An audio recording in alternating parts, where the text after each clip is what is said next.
Bonjour à tous, bienvenue à ce 129e lunch du Club d'investisseurs immobiliers du Québec. Yvan Cournoyer avec vous pour passer l'heure du lunch avec vous et on est accompagné de notre athlète national, Jean-Philippe Claude. Ça va, Yvan? Ben ouais, ça va. Ouais, ça a couru, ça a roulé en fin de semaine. Ça court, ça roule. Ça court, ça roule, ça masse les muscles endoloris. Ouais. À moins d'un mois de l'événement, le volume de course, le volume de vélo est pas mal impressionnant, mais on fait avec, on s'amuse. Excellent. Ironman qui s'en vient. Ouais, Ironman 20 mai. Donc, 20 mai, aux îles Canaries, on a choisi, tant qu'en faire un, on va faire ça une belle place. Pourquoi pas?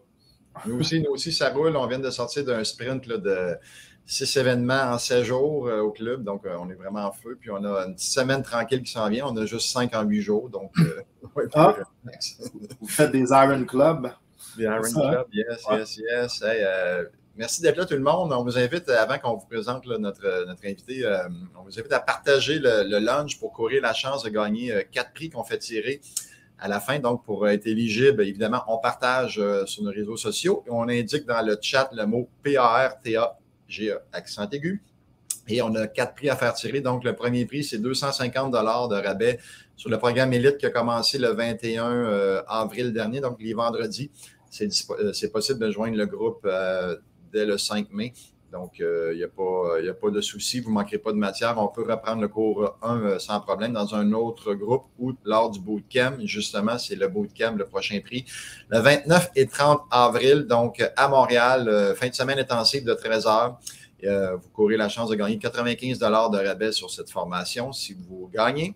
Ensuite, on a 95 $ également sur le bootcamp Le Chantier qui a lieu le 9 et 10 juin à Montréal. Donc, ceux qui veulent faire de la rénovation, ils ont des logements rénovés, ils veulent faire de la construction, vous allez apprendre vraiment les rouages de la construction lors de cette fin de semaine intensive.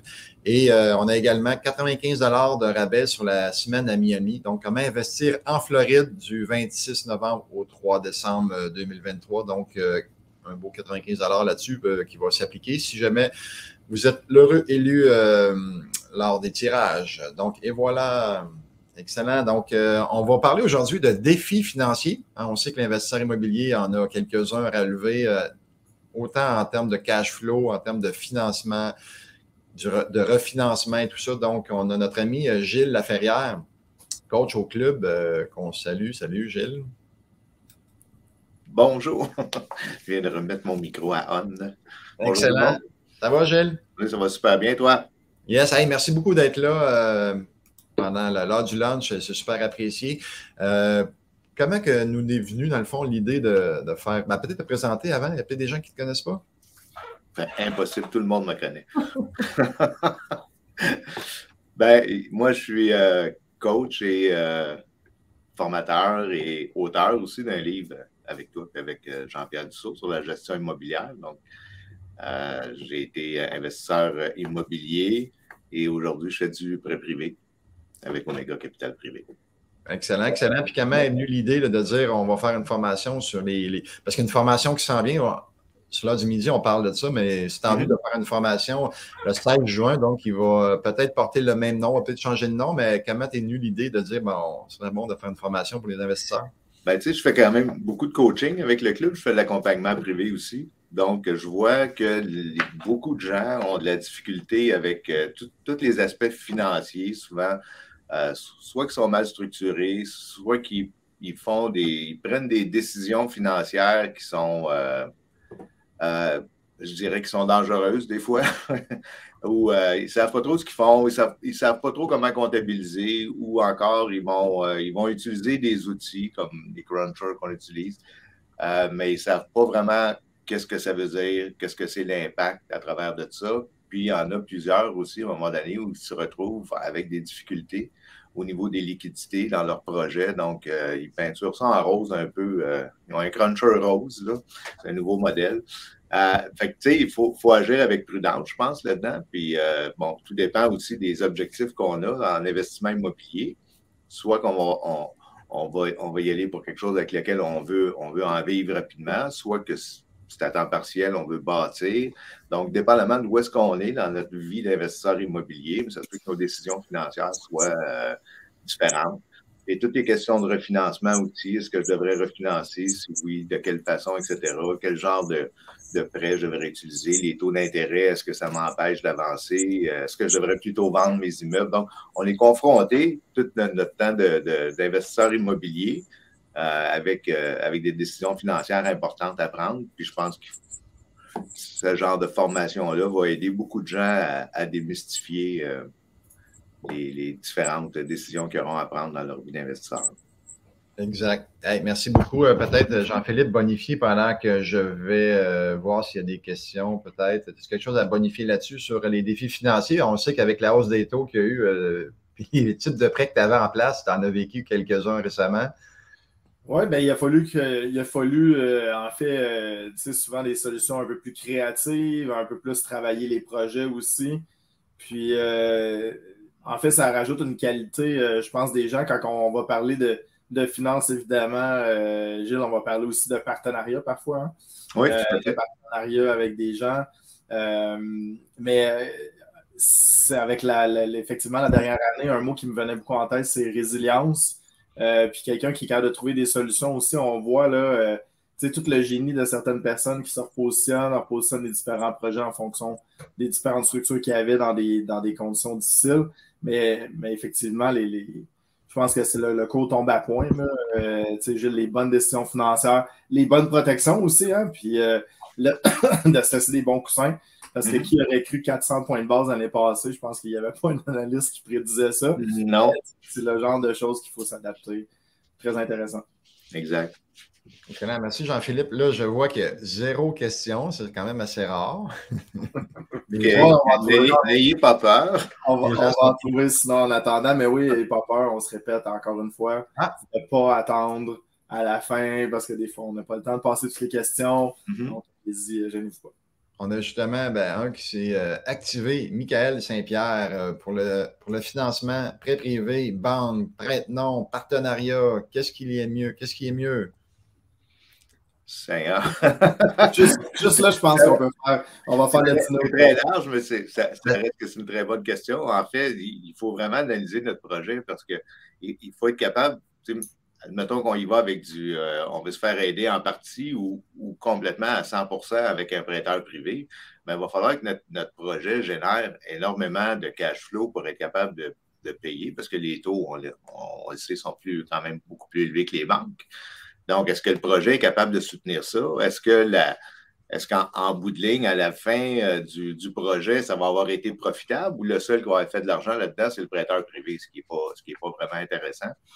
Donc, ça, c'est un des aspects. Après ça, oui, on peut peut-être aller financer avec APH Select puis mettre ça sur 40 ans, mais avec un taux, exemple, de 5 si tu veux revendre ton immeuble dans 10 ans, vas-tu vraiment avoir créé de l'équité à payer autant d'intérêts sur une si longue période?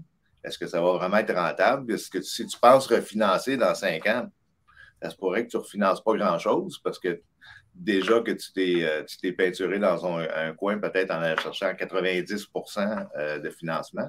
Donc, c'est un paquet de choses à regarder. Puis chaque projet va être différent. Mais à travers ça, il y a beaucoup d'options. Puis c'est ces options-là qu'il faut être capable d'analyser puis de voir de savoir qu'ils existent.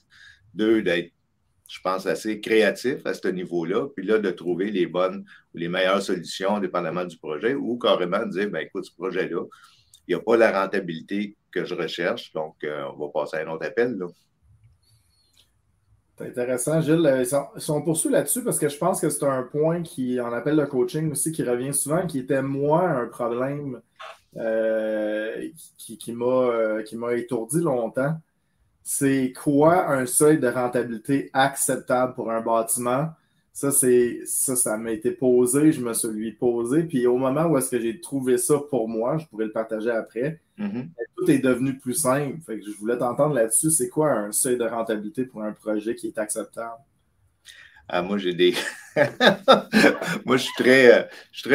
Dans le fond, ce que tu peux regarder, c'est si tu restais assis chez vous puis que je sais pas moi, 250 000 que tu as à investir dans un immeuble, tu le plaçais dans un CPG, assis tranquille dans le salon à rien faire, à écouter la TV, puis qui te rapporte du 4 qu'est-ce que tu vas demander à un investissement immobilier qui est un investissement actif dans lequel tu as des risques, dans lequel tu vas travailler, puis que tu vas rencontrer des problèmes puis des défis? Qu'est-ce que c'est pour toi? À quel moment est-ce que ça vaut la peine pour toi de faire ce genre d'investissement-là? Donc,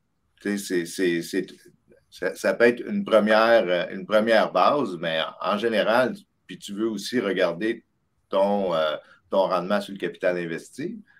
Donc, ce même argent-là, tu vas faire quoi comme rendement avec ton immeuble à court terme, puis évidemment à long terme aussi, avec lequel il va falloir que tu prennes en compte la capitalisation puis la plus-value que l'immeuble va prendre. Donc, est-ce que 14 total, c'est suffisant pour toi? Ben, c'est à voir, là. Je ne sais pas si 14 ça vaut vraiment la peine avec tout le trouble que tu vas avoir et tout ça. Donc, je pense que c'est différent pour chaque personne. Moi, j'ai été habitué de travailler avec un tri d'à peu près 30 Puis pour moi, ça, c'est très acceptable, à peu près autour de 8 sur le capital investi. Donc, mais ce sont des rendements avec lesquels il va falloir que, si tu veux réussir à faire ça, il faut que tu optimises vraiment tes immeubles et que tu prennes des immeubles qui sont optimisables dans le fond aussi. Là. Justement, tu pourras bonifier après, Jean-Philippe, mais il y a la notion de durant l'optimisation, ça se peut que ce ne soit pas dans un rendement intéressant. Tu sais, ton rendement durant l'optimisation, tu as des logements vacants, tout ça, tu fais beaucoup de travaux, tu injectes beaucoup de cash, ton rendement va être peut-être même négatif durant un certain temps. Le temps que tu optimises, puis que là, tu refinances ton immeuble, puis que tu puisses le rendre rentable à des taux d'intérêt intéressants. Donc, il y a peut-être la notion justement d'optimisation, la durée d'optimisation. Peut-être, Jean-Philippe, tu pourrais poursuivre là-dessus parce que je suis sûr que tu avais quelque chose à dire dans ce sens-là, d'après moi. Bien, en fait, chaque type de personne est différent. Je pense que tu l'as bien dit, Gilles. Est-ce que vous êtes, l'exemple qui me vient en tête, c'est est-ce que vous êtes médecin puis vous n'avez pas de temps à investir, fait que vous allez investir dans un nouveau bâtiment, dans un secteur où est-ce que les loyers vont nécessairement monter dans les 5 prochaines années, vous allez chercher un bon rendement, mais vous n'avez pas de temps à investir dedans. Dans ce cas-là, on se tournerait vers l'analyse du tri là, qui compose plus-value, capitalisation et liquidité, là. Les rendements combinés. C'est intéressant. Dans l'optique d'une optimisation, d'un optimisateur, ce que je suis, en fait. Donc là, moi, je suis à temps plein dans l'immobilier. Donc, évidemment, j'investis beaucoup mon temps pour faire prendre la valeur au bâtiment. Fait que ça ne sera pas, de mon côté, ce n'est pas le tri qui va m'importer, c'est plutôt le retour de mise de fonds des capitaux investis qui vont venir parce que, exemple, avec Gilles, on a déjà fait des prêts ensemble, on a déjà fait des prêts avec d'autres partenaires privés aussi. On a emmené des partenaires dans des transactions. Et en fait, la question qu'on me pose toujours quand on a un partenaire ou qu'on a un prêteur privé, c'est quand est-ce que l'argent revient. Donc, j'ai beau avoir un tri de 30 je ne l'ai pas dans mes poches au jour 1. Puis si je fais affaire avec un prêt privé, je ne suis pas capable d'endurer le prêt privé pour une longue période. Fait qu'en fait, la qualification pour moi, c'est quand est-ce que l'argent va revenir qui a été prêté au projet suite à l'optimisation. Je disais 1 an avant, là, je pense qu'avec les taux, c'est un petit peu plus difficile. Donc, on est plus dans la braquette du 2-3 ans. Mais c'est ma qualification à moi. Donc, quand je qualifie un projet, je me dis, est-ce que je suis capable de revoir la mise de fonds à l'intérieur d'1 à 3 ans? Et ça, c'est mon go, no-go. Là, j'aime bien dire ça. C'est go ou c'est non-go. Mais c'est mon type de placement. Puis à partir du moment où est-ce que j'ai eu mon go, no-go, et je le répète, c'est le mien, ce n'est pas le vôtre, parce que votre situation est différente. Le mien est comme ça.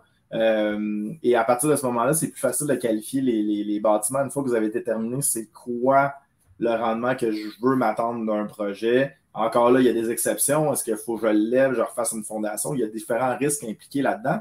Mais règle générale, de mon côté, c'est quand est-ce que je vais revoir l'argent qui est mon indice. Voilà. C'est une bonification, mais bon. Ouais. C'est une question qui est assez large, qui est ouverte. Ouais. Donc, Gilles, veux-tu renchérir là-dessus? Ben, en fait, oui, effectivement, de récupérer ta mise de fonds le plus rapidement possible, c'est un très bon indicateur. C'est ce que j'ai toujours fait, moi, à l'intérieur, normalement, de 2 ans. Sans être hyper agressif, disons, là, au niveau de l'optimisation, mais en faisant les choses correctement. si l'immeuble a beaucoup de potentiel, évidemment, c'est plus de travail. Ça se fait pas. Fait, comme tu dis, fait, il faut, au départ, je pense que c'est important de savoir quel genre d'investisseur on est ou à quel stade on est rendu aussi. C'est sûr qu'on va être plus agressif. Puis quand tu commences, bien évidemment, ta gestion de cash flow est extrêmement importante, la gestion des flux de trésorerie, parce que c'est bien beau de dire que sur 5 ans ou sur 10 ans, j'ai un rendement absolument exceptionnel, mais ça reste qu'au bout du mois, il va falloir que tu le payes ton hypothèque. Là. Il va falloir que tu payes tes taxes. Là. Puis s'il faut que tu injectes de l'argent, là, ben, ça va dépendre évidemment de tes capacités financières, de ta capacité financière de tes partenaires, mais généralement, ça devient moins intéressant. Là. Donc, il faut être prudent à ce niveau-là. Là. Ça me fait penser à quelque chose, Gilles. On pourrait peut-être rajouter dans notre petite liste là, de formation qu'on va mettre en place, peut-être le fonds de roulement. Je ne sais pas si tu l'avais mis, je n'ai pas eu le temps de lire au complet, là, mais tu sais, le fonds de roulement qu'il faut garder en fonction du type d'immeuble qu'on est, la catégorie d'immeuble, l'état de la bâtisse et tout ça. Donc, on rajoute ça, on prend ça en note. Oui, tout à fait. Sylvie Roméo là, qui disait, qui demandait qu'est-ce que tu veux dire par récupérer ta mise de fonds, Jean-Philippe, mais en fait, c'est assez simple, Sylvie. On fait un immeuble, soit avec notre argent ou l'argent des autres, et on optimise notre projet en augmentant les revenus, en diminuant les dépenses. On retourne voir la banque et on refinance la propriété sur une nouvelle valeur. Et le but, dans le fond, c'est de rembourser le premier prêt, le prêt initial qu'on avait, plus les liquidités qu'on a mis dans le projet. Donc, notre mise de fonds et les travaux qu'on a fait. Et le but, c'est idéalement de rembourser à 100% et même plus. On peut créer une empoche, c'est merveilleux, mais le but, c'est de récupérer cet argent-là le plus vite possible pour que dans notre analyse, dans nos calculs, on divise par 0 argent investi, puis on a un rendement qui devient infini à ce moment-là.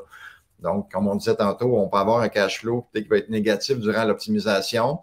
Il faut se rendre au refinancement et à partir de là, quand on récupère tout, c'est un rendement infini. Donc, on recommence avec un autre immeuble. De là, faire attention à la durée de l'hypothèque qu'on signe. Est-ce qu'on prend 1 an? Est-ce qu'on prend une hypothèque qui est ouverte? Est-ce qu'on prend une hypothèque sur 5 ans? Donc, ça aussi, ça va venir jouer. Donc, j'ai vu sur des réseaux sociaux des investisseurs qui se mordaient les lèvres, qui se mordaient les doigts parce qu'ils avaient pris une hypothèque sur 1 an en espérant que les taux soient les mêmes. Puis au moment de refinancer l'immeuble, les taux avaient monté de 4% ou à peu près 3-4% de plus. Donc, tout leur scénario sur papier, il n'y a plus rien qui fonctionnait. Là. Donc, c'est là qu'il faut devenir assez créatif là, pour se sortir du guêpier. Là. Mais donc, on n'a pas toujours de contrôle à 100% sur l'avenir et sur des situations économiques. Donc, il faut le prendre en compte là, quand on fait notre analyse là, dans notre gestion de risque. Là. Il arrive quoi si les taux montent d'ici à ce que je refinance? Est-ce que ça fonctionne encore? Est-ce que je vais être encore rentable? Et est-ce que je vais pouvoir aller rechercher ma mise de fonds? Ou à tout le moins, au moins, ne pas me retrouver dans une situation dans laquelle l'immeuble vaut moins cher que l'hypothèque qu'on aurait besoin d'aller chercher. Là. Donc, dans les méthodes de calcul des banques qui sont, quand ils décident de jouer de prudence avec des taux de qualification puis des TGA qui changent, donc ça vient changer la valeur qu'on peut obtenir de financement, en fait, compte. Là. Donc, il faut être très prudent là-dessus. Il faut faire plusieurs scénarios, en fait. Là. Excellent. Hey, merci, Gilles. Les questions ont commencé à rentrer. On va quand même midi 22. On va faire une petite série d'annonces en rafale. Donc, ce qui s'en vient au club, on a le 26 avril à Québec. Donc, spécial focus group. Comme on a fait à Montréal, il va y avoir des tables rondes avec des experts et vous allez voir qui, dans le fond, selon les sujets qui vous intéressent, selon vos intérêts, vous allez pouvoir rencontrer les experts, poser des questions, échanger, rencontrer d'autres investisseurs qui ont les mêmes intérêts que vous. Donc, c'est à Québec ce mercredi pour le 359e événement du club. Ensuite, on enchaîne avec le 29 avril à Montréal. En présentiel, c'est l'indépendance financière grâce à l'immobilier. Une journée de formation de 9h à 4h30. Vous allez apprendre vraiment plusieurs trucs de prospection, d'achat avec l'argent des autres. Donc, plusieurs nuggets qui vont être donnés lors de cette journée. Si vous êtes disponible pour le samedi et le dimanche, vous pouvez faire le bootcamp. Donc, le Bootcamp Go, Go, Go en présentiel, c'est 13 heures de formation. Ça inclut évidemment IMO 101 qu'on vient de voir ou l'indépendance financière grâce à l'immobilier le samedi. Et on enchaîne le dimanche avec d'autres contenus. Donc, aucun risque tant qu'à moi de prendre cette formation-là. On vous remet pour 820 $ de laisser-passer de certificat cadeau applicable à des événements du club. Et si vous embarquez dans le coaching par la suite, on vous crédite le frais payé pour ce bootcamp-là. Donc, il reste encore quelques places. C'est à Montréal, au Courtyard, dans l'ouest de Montréal. Ensuite, on enchaîne avec le 2 mai à Montréal. Donc, témoignage de 2 investisseurs super inspirants. Je pense qu'ils sont rendus à 800-900 portes. Jérôme Thibault et Yannick P. Michel. Donc, c'est pour le 360e événement de réseautage à Montréal la semaine prochaine. Donc, c'est un rendez-vous. Et dernière petite annonce, on a la soirée découverte pour les jeunes le 3 mai. C'est en virtuel, donc vous avez des ados je dirais, mettons, de 10 à 18, 19 ans, là, dépendamment de ceux qui s'occupent des ados à 19 ans, mais des jeunes adultes qui voudraient s'intéresser à l'immobilier. Donc, c'est gratuit, c'est en ligne, donc on vous invite à être là avec eux si vous voulez les accompagner. Et c'est le 3 mai prochain avec notre ami Jean-Philippe. Moi, je vais aller faire un petit coucou. Et Caroline Gagnon sera là, une jeune investisseur de 19 ans. Donc, c'est un rendez-vous. Et voilà, Jean-Philippe. Yannick et Jérôme, à ne pas manquer. C'est des connaissances à moi, là. C'est 800-900 portes. Ils ont du neuf, ils ont construit légalement de l'usager. Puis, il y en a, je pense, ils ont du terrain pour plus de 1000. Là, je ne veux pas m'avancer trop, là, mais c'est plus de 1000 logements également. 3000, c'est 3000, mais 3000. Ça a plus d'allure 3000, mais vraiment une belle éthique de travail, des gars sérieux. Jérôme, c'est un ancien banquier. Yannick, fait qu'à vraiment ne pas manquer. D'ailleurs, je suis allé luncher avec eux pour préparer la présentation. Des petites perles qui s'en viennent. Donc, vraiment, ça va être super intéressant à Montréal. Ils ont aussi acheté, je pense, un parc existant de 300 portes. Ils ne font pas du neuf, selon ce que j'ai entendu. Exact. Je leur ai déjà vendu des bâtiments aussi à Valleyfield. Bref, à voir parce que c'est vraiment des gens qui m'inspirent énormément dans l'investissement immobilier, en plus par leur éthique de travail. Vraiment exceptionnel. Rien à dire. On a-tu des questions que tu as ciblées, Jean-Philippe? Oui, il y a des questions. On pourrait peut-être y aller avec la question générale, Gilles. Ces temps-ci, les banques regardent quoi en premier pour octroyer un prêt, peut-être général, là, question rapide. J'ai l'impression de pouvoir aller pour les prochaines. Évidemment, là, on parle de multilogement, parce que si on parle de petits plex, de maisons, de condos et autres, évidemment, ce qui vient bloquer énormément de ventes actuellement, c'est le ratio d'endettement puis le taux de qualification que les banques vont utiliser. Donc, ça, si tu n'as pas des revenus personnels assez élevés, ben, ça va être très difficile d'avoir de la croissance là, avec ce genre d'immeuble-là. Actuellement, les banques continuent à utiliser les mêmes paramètres qu'ils ont toujours utilisés, en fin de compte. C'est juste le TGA qui a changé, puis les taux d'intérêt. Donc, ce qui vient souvent, la plupart du temps, qui devient problématique, mettons, pour acheter des immeubles, ben, ça va être le ratio de couverture de dette, qui fait que parce que les taux d'intérêt sont beaucoup plus élevés, et puis qu'il faut que ton immeuble soit profitable, puis qu'il puisse payer le service de la dette en bout de ligne, ben, ton ratio de couverture de dette vient beaucoup diminuer la quantité d'hypothèques que tu vas pouvoir recevoir de la banque. Donc, tu vas avoir besoin de mettre des mises de fonds énormes. Donc, c'est souvent là que le bas blesse, c'est que la mise de fonds, quand on est rendu à des 50 % de mise de fonds, ben, c'est pas tout le monde qui... Puis, il faut se poser la question aussi, là, si on met 50 % de mise de fonds, c'est le genre de rendement qu'on va avoir en bout de ligne aussi sur notre rendement total qu'on va obtenir. Fait que ça va être des décisions à prendre, là. Qui nous vient avec une solution qui n'était pas posée par la CHL, le programme APH Select. Je saute en même temps sur une autre question. Kevin qui en demandait qu'est-ce que tu en penses.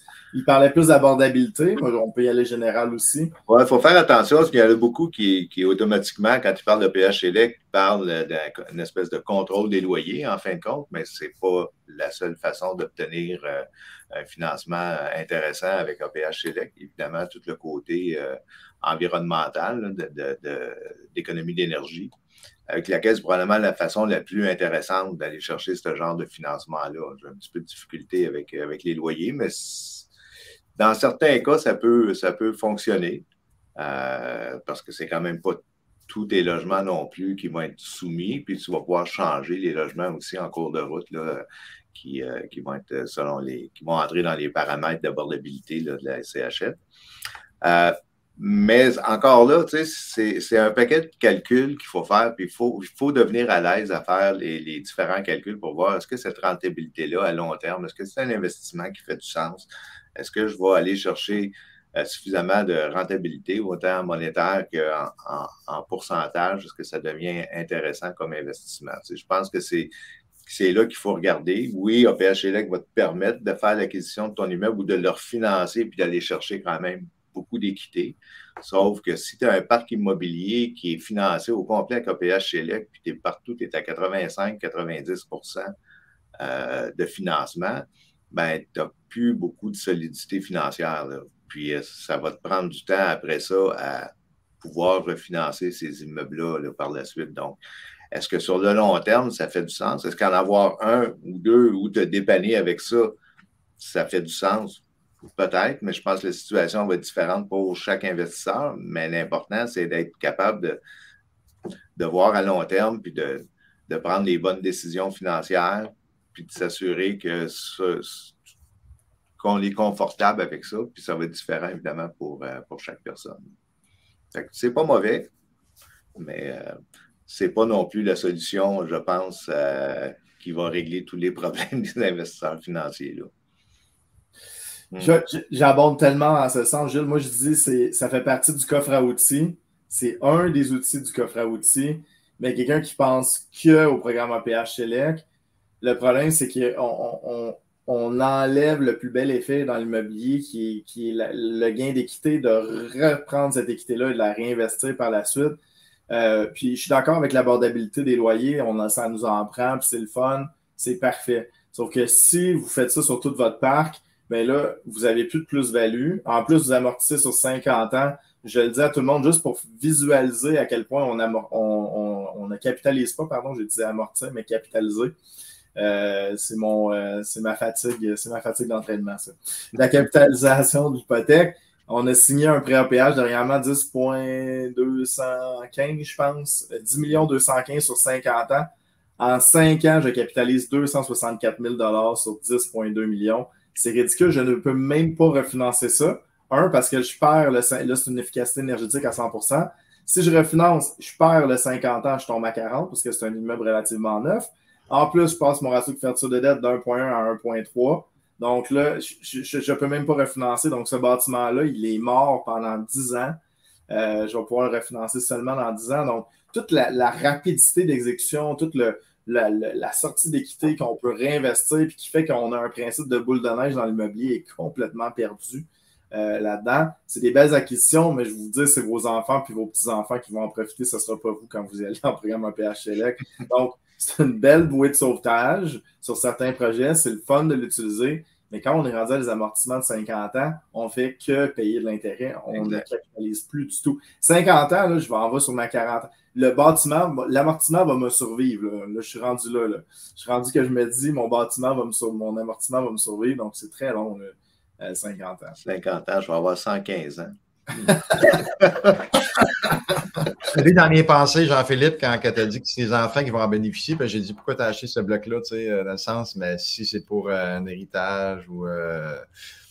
Ben, en fait, à moins que les taux se mettraient à descendre, dans 10 ans, sont revenus à 1,95, peut-être. Là, dans 5 ans, s'il y a un autre événement qui se produit, oui. Mais dans 5 ans, je peux rien faire à part que de renouveler un autre 5 ans, parce qu'encore une fois, l'amortissement baisse de 10 ans, puis mon ratio de couverture de dette augmente. Donc, à moins que j'aie une augmentation de revenus fulgurante, je ne serais pas capable de rien sortir de ce bâtiment-là, mais c'est une stratégie de sortie, comme on a dit avec Gilles, parce que ce bâtiment-là était initialement supposé être financé sur 30 ans avec 1,3, mais la SCHL m'a demandé 1 an de stabilisation Et ça, c'est l'année passée. Donc, c'était vraiment une belle année de stabilisation à regarder les taux d'intérêt monter jour après jour. Fait que malheureusement, on a eu le même financement qu'initialement proposé, sauf qu'on est à 50 ans d'amortissement au lieu de 30.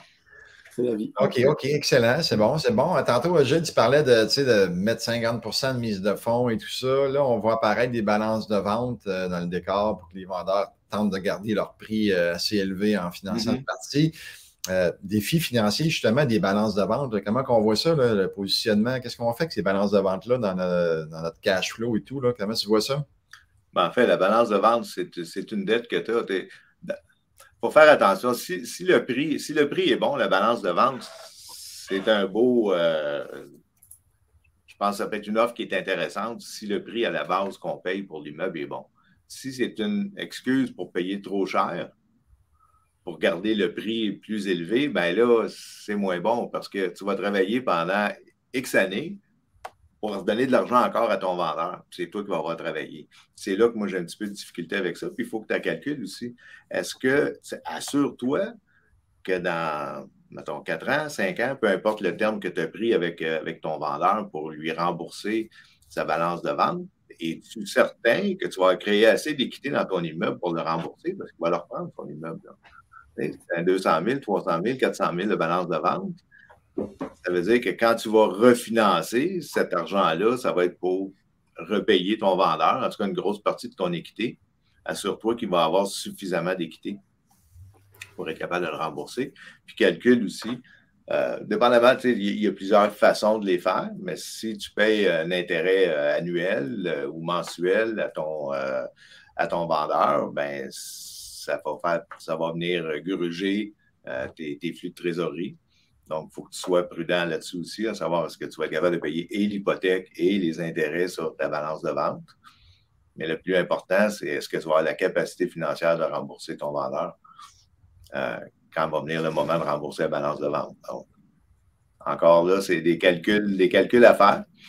Il faut juste prendre le temps d'y faire puis d'être le plus réaliste possible. Je ne pense pas que ça prenne un cours universitaire là, puis pour être investisseur immobilier, mais il faut développer une facilité à travailler avec des chiffres puis être réaliste dans les...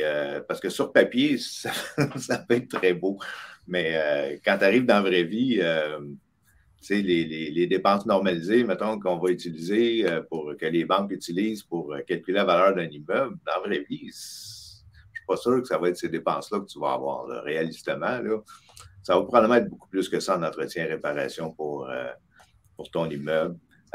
Tes assurances, c'est pas vrai qu'ils vont augmenter juste de 2 ou 3 par année. Là. En tout cas, pas ces dernières années. Donc, il faut que tu en tiennes compte aussi. Il faut agir avec prudence puis avoir une marge de manœuvre là, dans nos projets. Là. Ben, merci, Gilles. Tu me parlais au-dessus, j'ai l'impression que tu répondais à moi. Tu sais. Ça me fait penser à quelque chose, les amis. Tentez dans les balances de vente de faire ce qu'on appelle du matching d'hypothèque. Donc, vous assurez que votre balance de vente, le terme de la balance de vente ne vient pas avant le terme du premier rang, parce que s'il vient avant, là, ça va vous prendre de l'argent ailleurs pour être capable de rembourser cette balance de vente-là. Donc, la balance de vente, elle arrive en même temps que le premier rang ou après la limite. OK? Excellent. Donc, on met ça dans notre liste, Gilles, la balance de vente, puis les plans B, les portes de sortie, si jamais on n'a pas l'argent. Là. C'était dedans, ça. Yes. Good. Il rajoutait aussi les balances de vente avec les prêts. Il faut faire attention. Des fois, ils vont tenir compte dans la RCD aussi. Hein. De toujours faire attention avec ça. Excellent, excellent. Une autre petite question avant qu'on fasse des petites annonces en rafale. On a-tu ciblé quelque chose, Jean-Philippe? Oui, sinon, Gilles, tu avais l'air d'avoir ciblé quelque chose qui t'appelait. J'ai les yeux cross-tête. C'est correct. Je voyais en 2023, c'est quoi un bon MRB, MRN et un bon prix par porte sur la rive sud de Montréal? En fait, je vais m'en tenir juste au MRN. Le prix par porte, ben, tu vas regarder la moyenne des prix par porte qui sont vendus. Mais les MRN, pour moi, j'ai toujours travaillé avec des MRN très bas. Ce n'est pas le seul indicateur qui existe pour déterminer si c'est un bon investissement. C'est un des indicateurs qui existent. Mais à partir du moment, quand on parle de faire notre profit à l'achat, ça, pour moi, ça n'a pas changé. Donc, puis ça ne changera jamais tant qu'à moi. Donc, tu sais, si ton MRN, le MRN que tu payes est plus bas que celui que la banque utilise, ben, tu fais un certain profit à l'achat. Si le MRN actuel de la banque, mettons que le TGA est à 5 ça veut dire un MRN de 20. Donc, si toi, tu payes 19 fois les revenus au lieu de 20, ben, en partant, face à la banque, tu as déjà de l'argent qui dort dans ton immeuble. Tu as déjà de l'équité qui est gagnée. Puis ça, en vue d'un refinancement futur, c'est déjà une grosse partie du travail qui est fait, là. Donc, si tu es capable de payer un immeuble avec un MRN plus bas que le taux utilisé par la banque actuellement, en partant, tu fais un certain profit à l'achat, donc ça devient intéressant. On est en train d'acheter 48 logements sur la Rive-Sud. En même temps, j'ai ouvert mon rapport d'évaluation. Il me donnait, là, c'est sûr que ça dépend du type de bâtiment, etc. Mais construction 1970, très bon état du bâtiment, on est à 21 de MRN selon le rapport d'évaluation, ce qui donne 4,73 de cap rate. Ça peut aider les gens. Encore là, je vous donne ça de même. Là, c'est Rive-Sud, région Saint-Hubert, bâtiment, tu sais, ça va changer beaucoup là, en fonction des bâtiments et de la région, mais on parle de ça. Puis au niveau du prix par porte, il avait donné 2 700 000 pour un 16 logements. Donc, on était à 170 000 la porte, puis c'est des 4,5. Donc, voilà, ça peut aider les gens dans différents scénarios. Voici ce qu'on a actuellement là, comme valeur. Okay, merci Jean-Philippe. Hélène Larose qui dit le mot prudence est revenu à plusieurs reprises dans les commentaires de M. Gilles. Je retiens donc ce précieux conseil. Merci à vous trois. Donc, merci Gilles de tes sages paroles, des sages conseils. On va procéder au tirage tantôt. On va avoir 4 prix à faire tirer. Donc, on vous invite à partager si ce n'est pas déjà fait. Le lunch, il a indiqué dans le chat le mot PARTAGE, accent aigu pour être éligible. Et on va enchaîner avec les petites annonces en rafale pendant que Jean-Philippe cible une autre question. Donc, on voit ici le programme Élite qui a lieu. Le prochain cours est le 5 mai. Donc, c'est à Montréal et en virtuel. Vraiment, 60 heures de formation. En fait, 60 heures de formation sur comment investir, comment bien investir, peut-être comment bien débuter pour certains et pour d'autres, aller à un autre niveau. Il y a peut-être des gens qui ont déjà 1 ou 2 immeubles ou un parc immobilier, une 50aine de portes, par exemple, puis ils veulent aller à un autre niveau puis ils se sentent un peu bloqués. Donc, on est là pour vous débloquer et vous permettre de progresser plus rapidement. Donc, il y a un cours de fait, mais on peut joindre le groupe numéro 2 sans problème en allant sur le site. Ensuite, on a le 10 mai, une formation avec Isabelle Boyer, graduée du coaching et du programme avancé également. Donc, tout savoir sur les masterminds. C'est quoi les masterminds? Comment on crée ça? C'est quoi les règles à respecter pour être sûr qu'il y a une pérennité dans le temps? Parce que faire un mastermind, au bout de 6 mois, il s'éteint. C'est pas vraiment l'idéal. Donc, on veut qu'il dure dans le temps. Donc, une belle formation en ligne de 3 heures donnée par Isabelle qui fait partie ou qui a fait partie de 7 masterminds jusqu'à présent. Donc, c'est la personne tout indiquée pour vous aider à le créer. Et ceux qui veulent, sur une base volontaire, on créera un groupe mastermind ou 2 ou 3, dépendamment du nombre de personnes qui seront sur la formation. Et ça va vous permettre de partir déjà avec un groupe en place. Ensuite, on enchaîne avec le 9 et le 10 juin à Montréal. C'est les vendredis et samedis. Donc, c'est le bootcamp Le Chantier, pour ceux qui veulent faire de la réno, de la construction. Belle fin de semaine avec Emmanuel Serra de groupe Serra Conseil. Donc, je serai là également. Il y aura également des témoignages d'investisseurs et plusieurs intervenants qui vont vous aider dans votre processus. Ensuite, 19e édition de la Semaine des millionnaires. C'est du 1er au 8 février prochain. La destination, comme l'année dernière, est mystère. Donc, on vous rassure pour ceux qui sont déjà venus qu'on ne retournera pas à la même place. On ne va pas à Cuba, on ne va pas dans un... C'est pas une croisière, c'est pas outre-mer. Donc, superbe semaine à passer avec les gens. Entre 150 et 180 personnes, investisseurs seront présentes. Donc, pour vous ajouter à la liste dès maintenant, on visite semaine-des-millionnaires.ca. 3 petites dernières annonces. On a le podcast qu'on vous invite à aller consulter sur clubimmobilier.ca/podcast. podcast, des témoignages de nos membres qui ont fait des belles transactions qui vont vous inspirer. Ensuite, on a le groupe des femmes qu'on vous invite à joindre, mesdames. Il y a plus de 2000 femmes qui en font partie. Donc, bel endroit, belle communauté pour échanger entre vous selon votre réalité féminine en immobilier. Et dernière petite annonce, visitez notre boutique de livres sur clubimmobilier.ca/boutique. 125 000 exemplaires ont été vendus de nos livres, dont d'ailleurs, je vois 3 livres ici, 2 livres, un que j'ai coécrit avec Jean-Philippe, Transformer en opportunité des multilogements trop chers, et un coécrit avec Gilles et Jean-Pierre, Apprenez à mieux gérer vos immeubles. Et voilà. Ouais. Et puis, j'imagine que Gilles en a une copie aussi. Ils sont toujours prêts. La prochaine fois. Une belle Bible de 400 quelques pages sur la gestion, puis un autre aussi avec Jean-Philippe de tout près de 300 pages, je crois. Donc, du beau contenu pour vous aider dans votre processus. Et à la fin de chaque livre, je le répète, il y a une petite page qu'on peut détacher et ça nous permet de venir à un événement de réseautage sans frais. Fait qu'on achète un livre à 25 $ puis on vient à un événement à 30 $.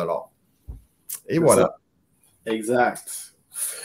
J'aurais le goût de mixer 2 questions ensemble. On parlait du retrait d'équité des maisons, on parlait de refinancement. Qu'est-ce qu'on devrait faire? On devrait-tu refinancer, rembourser les hypothèques? Est-ce qu'on devrait refinancer notre maison pour acheter un bâtiment ou non? Bref, est-ce qu'on doit se servir de l'équité? Comment qu'on doit se servir de l'équité en immobilier? Question large. Gilles, à toi. En fait, le refinancement, ça fait partie des décisions financières qu'un investisseur immobilier devra prendre, que ce soit pour une maison, que ce soit pour un immeuble, etc. Donc, si c'est ta maison personnelle et tu veux te servir de l'équité pour faire de l'investissement immobilier, ben, je pense que c'est toujours mieux d'utiliser une marge sur la valeur domiciliaire et non pas refinancer ta maison, parce que jour 1, si tu refinances ta maison, ben, tu vas avoir une hypothèque qui va augmenter, donc tu vas augmenter tes paiements. Tandis que si tu as accès à une marge sur l'équité de ta maison, bien, à ce moment-là, elle ne te coûte rien ta marge tant que tu ne l'utilises pas. Donc, ça te laisse le temps de trouver les bonnes opportunités, puis on est capable de réussir à avoir des taux. En le fond, ta maison au complet devrait être dans une grande marge sur valeur domiciliaire, ce qui fait qu'à mesure que tu paies à chaque mois, mais ton équité augmente. Donc, ta marge va pouvoir augmenter avec le temps. Pour ce qui est des immeubles, il faut se poser la question parce que refinancer un immeuble, si on n'a pas d'autres projets en vue, est-ce que ça vaut vraiment la peine d'avoir de l'argent dans le compte de banque qui dort ou qui rapporte très peu, puis d'augmenter l'hypothèque sur notre immeuble? On va juste être comme plus pauvre qu'avant. Finalement, on va avoir moins de flux monétaires. Par contre, si on sert de l'équité pour acheter un nouvel immeuble, faire une nouvelle acquisition, puis qu'il y a un rendement super intéressant dans cet immeuble-là avec le temps, bien à ce moment-là, oui, là, c'est... puis moi, j'ai déjà fait aussi dans le passé d'acheter, de faire une nouvelle acquisition, mais avec une conditionnelle au refinancement d'un de mes immeubles. Donc, à ce moment-là, la CHL est très, très, très ouverte parce qu'elle sait que l'argent va provenir d'un immeuble pour en acheter un autre. Donc, l'équité va servir à faire l'acquisition. Fait qu'ils sont plus ouverts, disons, à travailler au niveau des chiffres, de la quantité de financement ou des valeurs qu'ils vont accorder à ton immeuble ou à celui que tu achètes aussi. Là. Puis à ce moment-là, ben, tu fais d'une pierre deux coups. Là. Donc, ben, la seule chose qu'il faut que tu t'assures, c'est que ton nouvel immeuble va générer assez de flux monétaires en quelque part pour au moins rembourser le surplus d'hypothèque que tu vas avoir sur l'immeuble que tu as refinancé pour qu'en bout de ligne, tu ne sois pas plus pauvre qu'avant. En tout cas, il faut toujours tenir en compte quels sont les flux monétaires pour s'assurer qu'on ne se met pas la corde au cou et qu'on va être capable de continuer à faire face aux imprévus. Là. On le sait que sur le long terme, ça va être payant, mais comme je dis toujours, l'hypothèque arrive vite à la fin du mois. Là. D'ailleurs, ça fait penser, Gilles, à la formation du 16 juin. Là, sûrement qu'on va leur fournir un tableau de bord, justement, de gestion de tout ça, là, pour être capable de bien gérer l'ensemble de leur immeuble. Puis un nouveau cruncher, Jean-Philippe, que je t'annonce, travailler sur un nouveau cruncher avec Gilles et toi. Oui, tout à fait. Le 16 juin. Oui, on va avoir un cruncher boosté. On va prendre ça pour être capable de faire des scénarios financiers plus avancés avec différentes sources de financement aussi.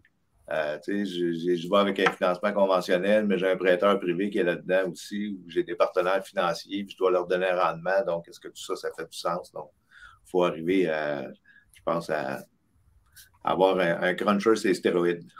Oui, là, on avait le Cruncher 2.1 à l'époque. On l'a pimpé en 3.1 avec Jean-Philippe. On va lui donner un 4.0, un 4.1 à la prochaine version. Jean-Philippe et Gilles, on a du travail qui s'en vient. Yes.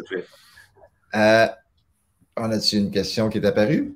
Oui, on peut y aller en général. J'en ai vu une sur l'assurance hypothécaire. Oui. Je devrais prendre une assurance hypothécaire sur mon immeuble. C'est une bonne question, mais la question à se poser, c'est pourquoi? Parce que même s'il t'arrive quelque chose personnellement, l'immeuble, normalement, les locataires vont continuer à payer. Là. C'est ton immeuble où tu pourras, si tu décèdes, à la limite, la succession, les personnes survivantes pour remettre l'immeuble en gestion, là, au pire aller, mais pourquoi avoir une assurance hypothécaire? Il faudrait peut-être le voir à ce moment-là avec peut-être un fiscaliste, là, dépendamment des situations de chacun. Est-ce que ça vaut la peine qu'à ce moment-là, l'immeuble soit entièrement payé? Mais c'est parce que c'est pas donné. Là. Ben, moi, je pense que le point de la personne, c'est l'impôt à payer au décès, parce que là, même si les locataires continuent à rester là, même si l'immeuble continue à se payer de par les locataires, il y a quand même l'impôt à payer. Fait que c'est peut-être dans cette optique-là que poser la question. Donc, oui, à vérifier avec un fiscaliste cette notion-là. On en connaît un bon. Moi, je serais un peu plus tranchant que vous, messieurs, là-dessus. L'assurance hypothécaire, consultez plutôt une assurance vie générale plutôt qu'une assurance hypothécaire. Yes. Même un bon gestionnaire de compte, là, il m'envoie déjà, parce qu'à chaque hypothèque, il faut signer. Et c'est déjà coché, je refuse l'assurance hypothécaire. Parce que l'assurance hypothécaire, en plus, c'est dégressif. Imaginez, vous mourrez à la 29e année d'un amortissement de 30 ans. Ben, l'assurance, ça va couvrir le 10 000, 30 000, 100 000 qui restent. Donc, vous n'aurez même pas le plein montant. Donc, il y a des belles mécaniques aussi à faire. D'ailleurs, je suis là-dedans en ce moment, les assurances vie, les primes financées par la banque. En tout cas, il y a de la belle mécanique à faire là-dedans que l'assurance vie, en fait, devient un investissement en soi. Versus une assurance hypothécaire qui est pas un produit financier très excitant. Là. Donc, je te conseille, c'est qui pose la question, mais définitivement, d'aller voir un conseiller en assurance là, ou un fiscaliste pour structurer ça. On travaille ça en parallèle. Ça a l'air, Jean-Philippe, parce que tu parles, parce que moi aussi, je suis en train de voir. Yannick et Jérôme qui m'ont justement au repas, là, ils ont des assurances assez élevées, là, dans les 10 millions et plus, des assurances vie. Les primes sont financées par la banque directement. Et c'est un dénommé Luc Poirier, je ne sais pas si vous connaissez, qui avait enseigné un peu ce principe-là à mes deux amis. Donc renseignez-vous avec votre courtier en assurance, mais c'est des produits qui existent au niveau de l'assurance. Good. Hey, on va enchaîner avec les tirages pour récompenser ceux qui se sont donné la peine de partager le lunch. Merci beaucoup à tous ceux qui l'ont fait.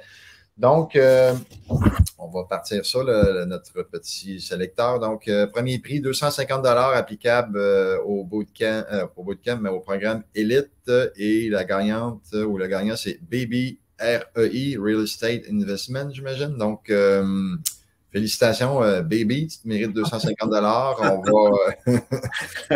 On va appeler au bureau ou aller sur clubimmobilier.ca pour réclamer notre prix. Ensuite, 95 $ applicable au Boost Camp Go le 29 et 30 avril. Nancy Corbeil-Gravel se mérite le prix. Félicitations. Ensuite, on enchaîne avec 95 $ sur le Bootcamp Le Chantier qui a lieu le 9 et 10 juin prochain. Et gagnant et gagnante est Sylvain Tremblay. Félicitations, Sylvain. Et dernier prix, 95 $ de rabais sur la semaine à Miami, donc qui a lieu du 26 novembre au 2 décembre prochain. Et Pascal Descaries, qui fait le coaching, qu'on salue. Salut Pascal. Donc, tu contactes le bureau ou tu vas sur le site et Julie va s'arranger pour que tu aies ton rabais si jamais tu prends la formation. Et voilà. Donc, déjà, 12h52, ça passait vite. Notre ami Gilles, aurais-tu un mot de la fin pour nos gens? En fait, je suis en train de monter une formation justement sur les défis financiers, des décisions financières importantes à prendre pour avoir plus de croissance, plus de rendement et une plus belle vie aussi. S'il y en a qui ont des questions qui se posent ou qui verraient des sujets qui seraient intéressants à couvrir dans cette formation-là, je les invite à m'écrire au club. Puis on va le prendre en compte parce que bon, le cours est quand même pas mal avancé au niveau du plan de cours, mais il va s'ajuster, il va s'améliorer. Donc, on va être certain de couvrir là, tous les questionnements que les gens puissent avoir. Puis en attendant, je vous dirais, prenez les bonnes décisions financières. L'immobilier, ça peut être extrêmement payant, mais au-delà de la théorie, là, on peut partir sur des grands principes universitaires là, de rendement à long terme. Et puis tout ça, ça reste que c'est une pas une bagarre, mais c'est un défi là, à tous les jours d'être un investisseur immobilier. Puis il faut prendre des bonnes décisions financières tout le temps. Il faut qu'à un moment donné, il faut que les décisions que tu prennes créent de la valeur parce que c'est avec cette valeur-là que tu vas créer, puis l'équité que tu vas créer, que tu vas être capable d'en acheter d'autres si tu veux avoir de la croissance. Si tu n'es pas capable de refinancer tes immeubles puis de sortir de l'équité pour acheter un autre immeuble, tu vas tourner en rond pendant 40 ans. Mais si tu veux être capable d'avoir de la croissance puis de monter un beau parc immobilier, il va falloir que tu prennes les bonnes décisions financières. Puis, on va être là pour vous aider. Exact, parce que, tu sais, si on veut une croissance, prendre des bonnes décisions, comme tu dis, mais une mauvaise décision en immobilier, là, financièrement, là, un mauvais achat, une mauvaise stratégie, les chiffres sont gros, puis ça peut nous ralentir pendant quelques temps. Là, moi, je suis passé par là à un moment donné dans ma carrière, mauvais achat, j'ai été ralenti pendant un petit bout. Donc, il faut y aller avec prudence et avec intelligence financière et tout ça, donc les stratégies. Donc, merci Gilles d'avoir été là. Reste quand même en ligne. Jean-Philippe, as-tu un petit mot de la fin? Yes, oui, hein, des bons achats, je pense que tu l'as bien dit. Je salue Catherine qui est à l'écoute, là, qui est une notaire service signature des jardins avec qui j'ai fait les testaments, etc.